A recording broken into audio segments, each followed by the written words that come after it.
দীর্ঘ দেড় যুগ পর বিএনপির ভারপ্রাপ্ত চেয়ারম্যান তারেক রহমান বিএনপির নয়াপল্টন কার্যালয়ে আসছেন এবং সেটি ঘিরেই বিএনপির নেতাকর্মীদের মধ্যে যে উচ্ছ্বাস সেটি লক্ষ্য করা যাচ্ছে। প্রিয় দর্শক, সমকাল লাইভে আপনাদের স্বাগত, সাথে রয়েছে আমি নাজমুল ইসলাম।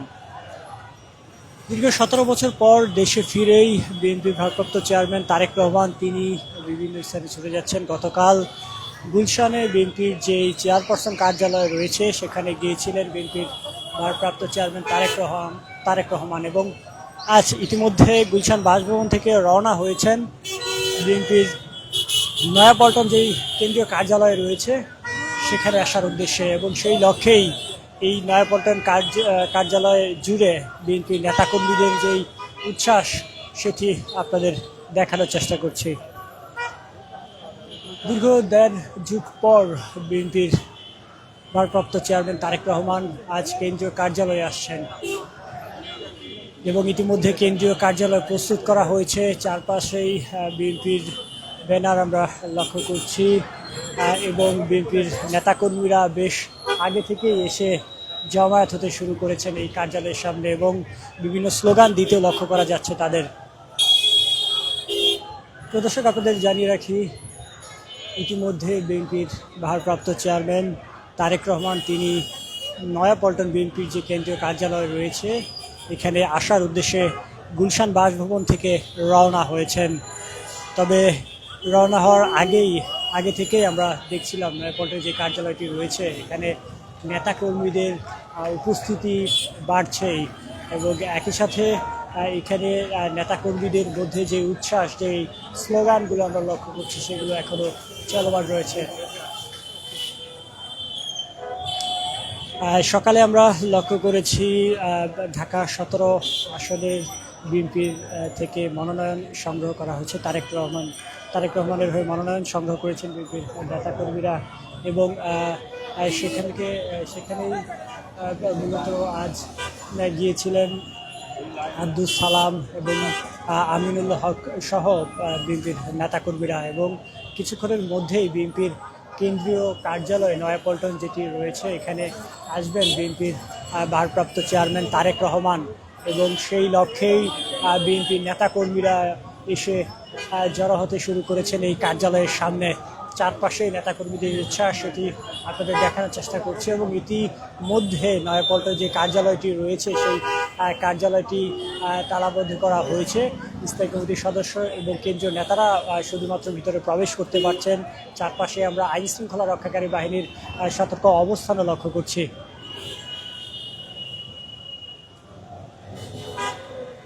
দর্শক, আপনাদের জানিয়ে রাখি, দীর্ঘ দেড় যুগ পর আজ বিএনপির কেন্দ্রীয় কার্যালয় নয়াপল্টনে আসছেন বিএনপির ভারপ্রাপ্ত চেয়ারম্যান তারেক রহমান এবং সেটি ঘিরেই মূলত বিএনপির নেতাকর্মীদের মধ্যে যেই উচ্ছ্বাস সেটি লক্ষ্য করছি। একই সাথে এখানে নেতাকর্মীদের যে উপস্থিতি রয়েছে সেটি বিএনপির ভারপ্রাপ্ত চেয়ারম্যান তারেক রহমান গুলশান বাসভবন থেকে রওনা হওয়ার আগে থেকেই নেতাকর্মীরা এখানে এসে জমায়েত হতে শুরু করেছেন। তারা স্লোগান দিচ্ছেন এবং কার্যালয়ের চারপাশের আইন শৃঙ্খলা রক্ষাকারী বাহিনীর সতর্ক অবস্থানে লক্ষ্য করা যাচ্ছে। যদি আরেকটি বিষয় জানিয়ে রাখি, ইতিমধ্যে কার্যালয়ের মূল প্রবেশদ্বারটি রয়েছে সেই মূল প্রবেশদ্বারটি বন্ধ করা হয়েছে। শুধুমাত্র কেন্দ্রীয় নেতারা ভিতরে প্রবেশ করতে পারছেন, তাছাড়া অন্যান্য নেতাকর্মীদের প্রবেশ ইতিমধ্যে বন্ধ করা হয়েছে।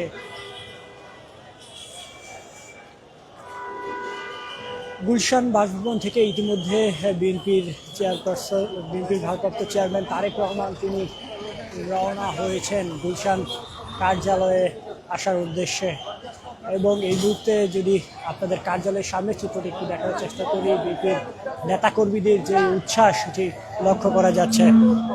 দীর্ঘ 17 বছর পর গত 25 ডিসেম্বর দেশে ফিরেছেন বিএনপির ভারপ্রাপ্ত চেয়ারম্যান তারেক রহমান এবং হযরত শাহজালাল আন্তর্জাতিক বিমানবন্দর থেকে তিনি সরাসরি গিয়েছিলেন 300 ফিট বিএনপির সমাবেশ স্থলে। সেখানে নেতাকর্মী এবং জাতির উদ্দেশ্যে ভাষণ প্রদান করেন বিএনপির ভারপ্রাপ্ত চেয়ারম্যান তারেক রহমান। তার পরদিনই আমরা লক্ষ্য করেছি, অর্থাৎ শুক্রবারে মূলত বিএনপির ভারপ্রাপ্ত চেয়ারম্যান গিয়েছিলেন তার বাবা অর্থাৎ বিএনপির প্রতিষ্ঠাতা যিনি রয়েছেন জিয়াউর রহমানের সমাধি জিয়ারত করতে।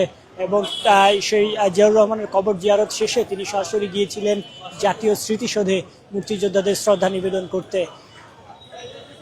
ঠিক তার পরের দিন মূলত 27শে ডিসেম্বরের কথা যদি আপনাদের বলি, তিনি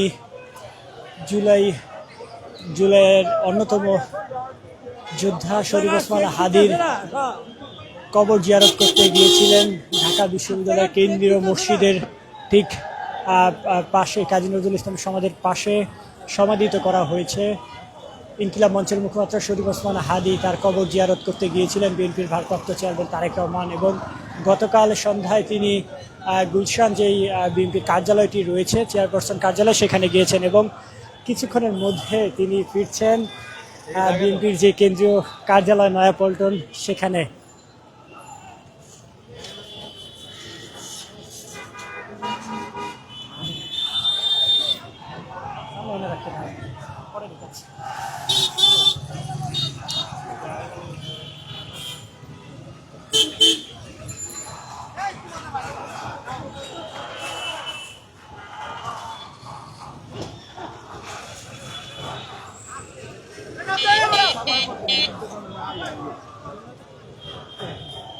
নেতাকর্মীদের মধ্যে যেই উৎসাহ সেটি আমরা লক্ষ্য করছি। ইতিমধ্যেই বিএনপির ভারপ্রাপ্ত চেয়ারম্যান তারেক রহমান তিনি তাদের গুলশান যে বাসভবনটি রয়েছে সেই বাসভবন থেকে রওনা হয়েছে। গতকাল গুলশান কার্যালয়ে গিয়েছিলেন বিএনপির ভারপ্রাপ্ত চেয়ারম্যান তারেক রহমান এবং আজ কিছুক্ষণ আগে বাসা থেকে রওনা হয়েছেন কেন্দ্রীয় কার্যালয়ে উদ্দেশ্যে। এবং এই কেন্দ্রীয় কার্যালয়ের সামনে নেতাকর্মীদের যে অবস্থান সেটি আপনাদের দেখানোর চেষ্টা করছি।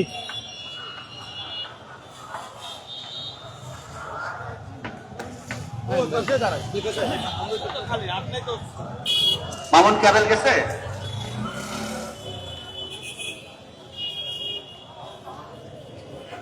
বিএনপির ভারপ্রাপ্ত চেয়ারম্যান তারেক রহমান কিছুক্ষণের মধ্যেই বিএনপির কেন্দ্রীয় কার্যালয়ে নয়াপল্টনে এসে উপস্থিত হবেন। সেই লক্ষ্যেই চারপাশে বিএনপির নেতাকর্মীদের যেই সরব উপস্থিতি সেটি লক্ষ্য করা যাচ্ছে। যদি একটি বিষয় আপনাদের জানিয়ে রাখি, তিনি ইতিমধ্যে রওনা হয়েছেন কেন্দ্রীয় কার্যালয়ের উদ্দেশ্যে। নেতাকর্মীরা জড়ো হচ্ছেন কেন্দ্রীয় কার্যালয়ের সামনে, তারা দলীয় স্লোগান দিচ্ছেন, দলীয় পতাকা রয়েছে, বাংলাদেশের পতাকা রয়েছে। তবে নয়াপল্টন কার্যালয় ইতিমধ্যে প্রস্তুত করা হয়েছে বিএনপির ভারপ্রাপ্ত চেয়ারম্যান তারেক রহমানের আগমনকে ঘিরে।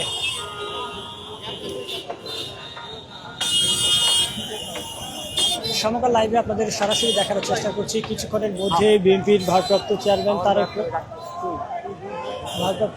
তারেক রহমান তিনি ফিরছেন বিএনপির কেন্দ্রীয় কার্যালয় নয়াপল্টনে এবং সেই লক্ষ্যে নেতাকর্মীদের যেই উৎসাহ সেটি আপনাদের দেখানোর চেষ্টা করছি। প্রিয় দর্শক, এতক্ষণ আপনাদের সাথে যুক্ত ছিলাম আমি নাজমুল ইসলাম। সর্বত্র ভিডিও চিত্রে আমরা রয়েছি সবার আগে।